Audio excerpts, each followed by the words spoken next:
Sveiki visi, didžioji savaitė išaušo ir aš, basketinių žurnalistas ir GO3 Sport komentatorius, apžvelgsiu Eurolygos finalo ketvirtą, bet prieš tai apšilkime, trečiadienį laukia Vilniaus derbis, prasideda LKL pusfinalis Rytas prieš Wolves. Rytas kaip ir šeimininkas šių rungtynių, tačiau žais toje pačioje arenoje ir manau, kad tai yra didelis minusas Lietuvos vicečempionams. Tuo metu Wolves išgyveno dramą prieš Neptūną serijoje, išplėšė pergalę ir pirmą kartą pateko klubo istorijoje į kitą etapą LKL atkrintamųjų. Manau, kad turėtų būti emocinis užtaisas jų pusėje. Rytas šiemet atrodo geriau negu Wolves, bet stabilumo jiems taip pat trūksta ir realiai visus svarbiausius šių metų mačus, kiek buvo pralaimėjo. Tada aš manau, kad Wolves jau pirmosiose rungtynėse iškovos pergalį išsiverš į priekį serijoje. Nu ir ką, įdomiausia dalis Eurolygos pusfinaliai, pirmasis pusfinalis Panathinaikos su Stambulo Fenerbahče. Šaras 5. kartą atvyksta į Eurolygos finalo ketvirtą ir ten susitinka savo seną gerą pažįstamą Erginą Tamaną, kuris nėra parankus lietuviui. Pastarieji 8 susitikimai baigėsi 6 Turko pergalėmis ir šią porą labai sunku prognozuoti. Panathinaikos yra super sunkiai prognozuojama komanda. Fenerbahče, sakyčiau, į finalo ketvirtą Berlyne atvyksta kaip underdogai. Vis dėlto Šaras nekartą yra įrodęs, kad lemiamuose mačuose gali mobilizuoti komandą. Jam aišku parankiau yra serijos, bet būtent šita Fenerbahče šiame finalo ketvirtį turėtų džiaugtis dėl tokio formato, kur viską lemia vienos rungtynės. Ant popieriaus Panatai yra stipresnė komanda, bet kažkodėl tikiu šį kartą Šarūno Jasikevičiaus magiją ir tikiu, kad jisai pateks į finalą.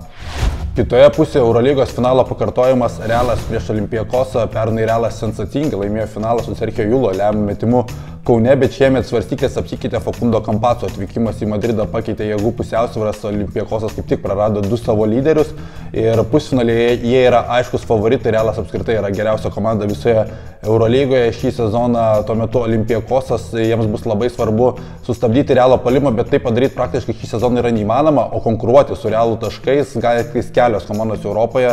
Tuo metu matėme, kaip Olympiakosas kartais užstringa, kokių turi sunkių atkarpų, neturėdama lyderio perimetro grandyje. Manau, kad jie nespės tiesiog taškų lenktynėse. Realo puolimas vis tiek nebus taip pristabdytas. Taip, Gabriel Deko trūksta, bet ten yra daug kitų žmonių. Sumarė Hezonė, kur žaidžia puikų sezoną, Tavaresas atsigavęs ir žinoma yra Facundo Campazzo, taip kad prognozuoju Realo įtikinamą pergalę. Gerai, finale turiu pernai metais Žilvino Aleksandravičiaus atleistą Čiuso Matėjo vadovavimo Madrido Realą ir Šarūno Jasikevičiaus Fenerbahče. Čiusas Matėjo tapo metų treneriu, tad Realas, kaip jau sakiau, yra geriausia šių metų Eurolygos komanda, tai reikia įrodyti ant popieriaus, bet niekam Eurolygos istorijoje dar nepavyko laimėti Eurolygos iš pirmos pozicijos reguliariajame sezone. Vis dėlto pernai Realas neigė visus ankstesnius dalykus, jie nuo 0-2 sugebėjo sugrįžti prieš Partizaną, prieš visas prognozes laimėjo Eurolygą. Šiemet visai kitaip į juos žiūrima, šiemet jie yra favoritai ir galvoju, kad veteranų statusas turėtų jų neslėgti, kad jie yra favoritai. Rudy Fernandesui tai bus paskutinės rungtynės Eurolygoje, Sergio Julas irgi artėja prie karjeros pabaigos. Tie veteranai lemiamuose mūšiuose turėtų suvaidinti svarbų vaidmenį. Tuo metu Fenerbahče vis dar atrodo, kaip ir sakiau, labai gerai mobilizuota komanda Šarūno Jasikevičiaus, bet einam su visa krepšinio logika, galvoju, kad Madrido Realas stipriausia Eurolygos metų komanda turi laimėti titulą.